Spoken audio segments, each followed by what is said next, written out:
What are the most common triggers for atrial fibrillation?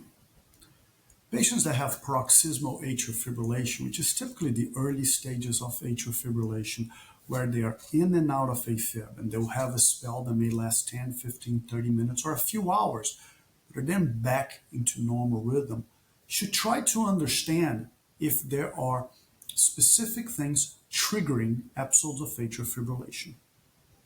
Some common triggers that we hear from patients are overall stress, poor sleep, if they're physically very tired or exhausted, dehydration, sometimes having any other illness. So it's common for patients that have pneumonia, for example, or having fever to go into atrial fibrillation, or surgery.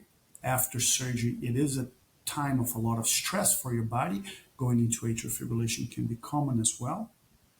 And there are also typical triggers that could be alcohol consumption, either daily consumption or binge drinking. In some patients, some medications can trigger atrial fibrillation, and it's also been described in some patients reflux disease as a trigger for atrial fibrillation.